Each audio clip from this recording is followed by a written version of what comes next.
بسم اللہ الرحمن الرحیم یا رب لک الحمد کما ینبغی لجلال وجهک وعظیم سلطانک اللہم صلی علی محمد وعلی آل محمد کما صلیت علی ابراہیم وعلی آل ابراہیم انک حمید مجید اللہم بارک علی محمد وعلی آل محمد کما بارکت علی ابراہیم وعلی آل ابراہیم انک حمید مجید۔ السلام علیکم، میں آپ کی سٹوری ٹیلر محمد علی۔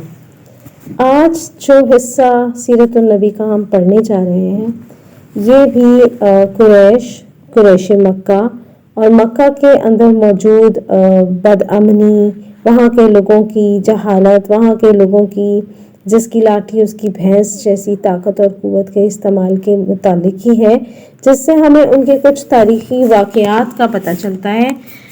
آخری حرب فجار یعنی جو ہم نے لاسٹ اپنے پارٹ میں ڈسکس کی، اس کو گزرے ابھی 4 ہی مہینے ہوئے تھے کہ ایک اور اہم واقعہ ہو گیا۔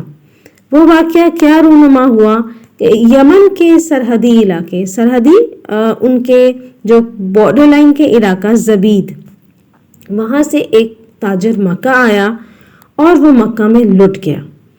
ہوتا یہ تھا کہ دور سے آئے ہوئے کسی شخص کے ساتھ اگر مکہ میں کوئی ظلم ہو تو کوئی اس کی مدد کرنے کے لیے تیار نہیں ہوتا تھا۔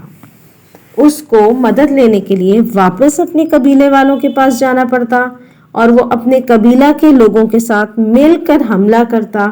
اب دور سے آنے والوں کے پاس مالی اسباب یا فائنینشل ریسورسز اور افرادی قوت یعنی مین پاور، یعنی ان کے گروپ کم ہو، لوگ کم ہو، وہ بہت لیمیٹڈ، بہت کم اور محدود ہوتی۔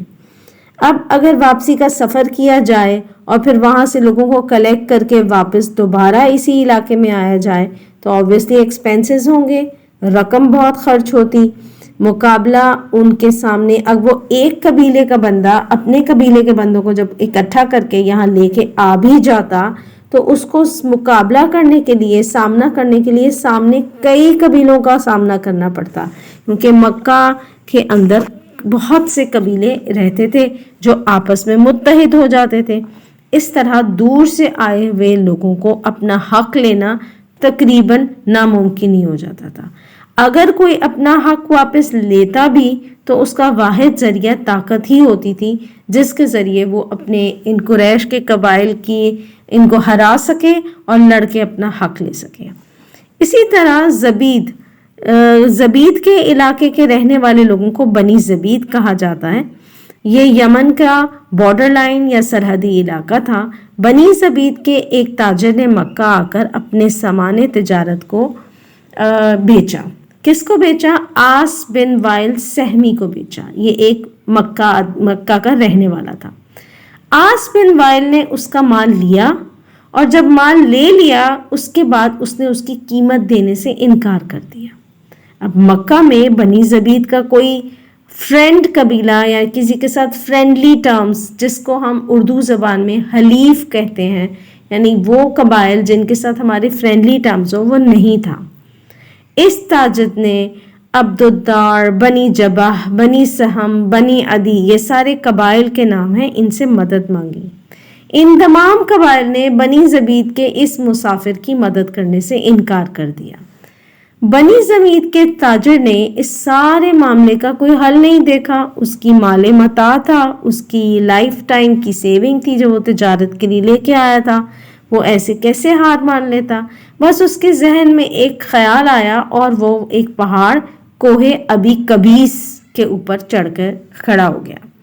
وہاں کھڑے ہو کر اس نے زور زور سے چیخ کر فریاد کی کہ اے مکے والو، میرے ساتھ ناانصافی ہوئی ہے، انجسٹس ہوا ہے۔ آس بن وائل نے مجھے لوٹ لیا، میں یمن کا مسافر، میں مکہ میں آ کر لٹ گیا۔ کوئی قبیلہ میرا حق دلوانے کے لیے تیار نہیں، کوئی میرے لیے آگے بڑھنے کے لیے تیار نہیں، خدا را کوئی میری مدد کرو۔ اب اس مسافر کی باتیں جو بہت اونچی آواز میں وہ کر رہا تھا، آپ صلی اللہ علیہ وسلم کے چچا زبیر بن عبد المطلب نے سنی۔ وہ آگے بڑھنے والے سب سے پہلے شخص تھے۔ انہوں نے آگے بڑھ کر کچھ قبائل کے لوگوں کو جمع کیا، بنی زہرہ، بنی اسد اور سردار، یہ سب مل کر سردار عبداللہ بن جدعان کے گھر جمع ہوئے۔ سردار عبداللہ بن جدعان بنی تیم سے تعلق رکھنے والا ایک بڑا سردار ہے۔ اس مجلس میں ان لوگوں نے آپس میں کچھ معاملات ڈسکس کیے۔ انہوں نے کیا یہ چیز سے ڈسکس کی کہ ہم ظالم کے خلاف مظلوم کی مدد کریں گے، ہم عرب سے بد امنی دور کریں گے، کیونکہ یہ بالکل انریسٹ تھا۔ اگر کوئی مسافر آئے اور لٹ جائے اور اس کو کوئی انصاف نہ ملے تو یہ تو بہت خطرناک اور بد امنی والی بات تھی۔ اس کے بعد اگلا انہوں نے یہ معاہدہ کیا، اگلا عہد یہ تھا کہ ہم مسافروں کی حفاظت کریں گے اور اس کے بعد ہم غریبوں کی مدد کریں گے۔ یہ 4 چیزیں انہوں نے سلیکٹ کی۔ ہم ظالم کے خلاف مظلوم کی مدد کریں گے، ہم عرب سے بدامنی دور کریں گے، ہم مسافروں کی حفاظت کریں گے اور ہم غریبوں کی مدد کریں گے۔ اب یہ معاہدہ انہوں نے نیک نیتی سے ایک نیک مقصد کے لیے کیا۔ اب اس معاہدے کو اور مقدس بنانے کے لیے وہ مکہ میں موجود کعبہ بیت اللہ میں آئے۔ حجر اسود کی ہسٹری، حجر اسود کی تاریخ حضرت آدم علیہ السلام سے لنک ہے اور وہ جنت کا پتھر ہے، یہ تقریباً تمام ہی لوگ جانتے تھے۔ انہوں نے اپنے اس نیک معاہدے کو مقدس بنانے کے لیے حجر اسود پر پانی ڈالا اور اس کو ٹچ ہو کے جو پانی نیچے گرا انہوں نے وہ کلیکٹ کیا، اس کو پیا اور اس کے بعد حلف اٹھانے کے انداز میں اپنا رائٹ ہینڈ اٹھایا اور اٹھا کے قسم کھائی کہ ہم اس وقت تک مظلوم کا ساتھ دیں گے جب تک سمندر کا پانی خشک نہ ہو جائے، جب تک ہرا اور تبیر کے پہاڑ اپنی جگہ پر قائم رہیں، ہم مظلوم کو اس کا حق دلا کر ہی رہیں گے۔ اس معاہدے کے بعد یہ لوگ آس بن وائل کے گھر گئے، وہ جس نے اس بنی زبید کے تاجر کا سامان خرید کے پیسے دینے سے انکار کر دیا تھا۔ انہوں نے اس کو مجبور کیا کہ وہ بنی زمید کے تاجر کا سامان واپس کرے۔ ایسا ہی ہوا۔ اس معاہدے کی ایک خاص بات یہ ہے کہ اس میں رسول اللہ صلی اللہ علیہ وآلہ وسلم نے بھی شرکت کی تھی۔ ایک تاریخ سے ثابت تھا کہ اس معاہدے سے بہت پہلے مکہ میں ہی بنی جرہم کے کچھ افراد نے ایسا ہی ایک معاہدہ کیا تھا۔ وہ تاریخ کا پہلا پرامن معاہدہ تھا۔ اس معاہدے کو حلف الفضول کہا جاتا ہے۔ اس کا نام حلف الفضول کیوں پڑا؟ کیونکہ اس میں موجود افراد کا تمام افراد کا نام فضل تھا اور فضل کا پلورل اس کی جمع فضول ہے۔ ان لوگوں کے نام یہ تھے فضل بن حارث، فضل بن وداع، فضل بن فضالہ۔ وقت گزرنے کے ساتھ ساتھ وہ لوگ اپنے اس معاہدے پر قائم نہ رہے، لیکن کیونکہ انہوں نے یہ پہلا سٹیپ اٹھایا تھا اس لیے ان لوگوں نے یعنی حضرت چچا زبیر جو آپ صلی اللہ علیہ وسلم کے چچا زبیر بن عبد المطلب اور باقی سرداروں نے مل کے جو اس وقت میں معاہدہ کیا، انہوں نے تاریخ کے اس حلف الفضول کا نام ہی اس کو دے دیا۔ آپ صلی اللہ علیہ وسلم اس معاہدے کا ذکر جب کرتے تو وہ یوں کہا کرتے تھے، ایک روایت سے ثابت ہے کہ جتنی خوشی مجھے اس حلف الفضول معاہدے سے ہوئی، اگر کوئی مجھے اس کے بدلے میں سرخ اونٹ دیتا تو بھی مجھے اتنی خوشی نہ ہوتی۔ آج بھی کوئی شخص اگر مجھے ایسے پرامن معاہدے کے لیے بلائے تو میں اس کی دعوت قبول کروں گا۔ اب ہمارے نبی رحمت للعالمین خاتم النبیین، ان سے زیادہ پرامن اور امن پسند اور پیس لور کون ہو سکتا تھا؟ رسول اللہ صلی اللہ علیہ وسلم نے جس معاہدہ حلف الفضول میں شرکت کی وہ بہت ہی مؤثر اور بہت ہی پر اثر اور ایفیکٹو ثابت ہوا۔ اس معاہدے کی وجہ سے بدلہ اور انتقام لینے کی لڑائیاں تقریباً ختم ہو گئیں۔ اسی سلسلے میں ایک دفعہ یہ واقعہ ہوا کہ حج کے لیے آئے یمنی تاجر بنی خشم، یمنی تاجر کا نام بنی خشم تھا، اس کی نہایت خوبصورت بیٹی اس کے ساتھ تھی۔ اس کی اس خوبصورت بیٹی کو مکہ کے طاقتور سردار نبیہ بن حجاج نے اغوا کر لیا۔ اب یمنی تاجر بھی مسافر تھا، اس کے ساتھ بھی کوئی طاقت نہیں تھی، وہ بہت پریشان اور بے بس ہو گیا، غیر ملک تھا، جان پہچان نہیں تھی۔ اب وہ کرے تو کیا کرے؟ یہاں اس کی مدد کون کرے گا؟ لوگوں نے اس کی پریشانی دیکھ کر اس کو مشورہ دیا، کہ تم حلف الفضول والوں سے رابطہ کرو۔ حلف الفضول والوں نے بات سنتے ہی ابن حجاج کے گھر کا محاصرہ کر لیا اور اس پر دباؤ ڈالا کہ وہ اس مہمان مسافر لڑکی کو فوراً اس کے والدین کے حوالے کر دے۔ نبیہ نے صورتحال دیکھی تو منت سماجت شروع کر دی۔ اس نے حلف الفضول کے سامنے اس کو جھکنا ہی پڑا اور پھر اس نے لڑکی کو اس کے والدین کے حوالے کر دیا۔ اسی طرح بنی اسد کا ایک تاجر مکہ میں ابی بن خلف کو اپنا مال بیچا۔ اس نے ابی بن خلف نے اس سے اس مال کی مطلوبہ رقم دینے سے انکار کر دیا۔ اب یہ عرب کی روایات کے خلاف تھا کہ کوئی مال خرید لے اور اس کی قیمت ادا نہ کرے۔ وہ بھی اپنی ریکویسٹ لے کے حلف الفضول والوں کے پاس گیا۔ حلف الفضول والوں نے بنی اسد کے تاجر سے کہا کہ اب ابی بن خلف کے پاس جاؤ اور اسے کہو کہ حلف الفضول والے کہتے ہیں کہ میری رقم ادا کر دو، اگر وہ ایسا نہ کرے تو ہمارے پاس واپس آ جانا۔ تاجر کو رقم آسانی سے واپس مل گئی۔ بنی زبیر کا ایک تاجر یمن سے تجارت کے لیے مکہ آیا۔ یہ تیسرا واقعہ۔ بنی زبیر کا ایک تاجر یمن سے تجارت کے لیے مکہ آیا اور اس نے عمرو بن حشام مکہ کا ایک بڑا آدمی۔ عمرو بن حشام کا تعلق بنی مخزوم سے تھا۔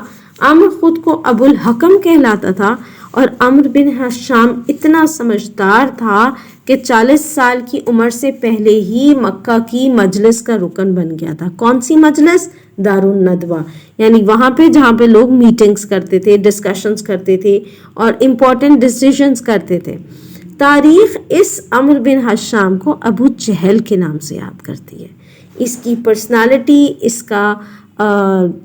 کا ایسپیکٹ، اس کی بلڈ، اس کی گفتار، اس کا بات کرنے کا انداز اور اس کا روب اتنا زیادہ تھا کہ کوئی اسے ناراض کرنے کو تیار ہی نہیں ہوتا تھا۔ کچھ دن مکہ میں رہا۔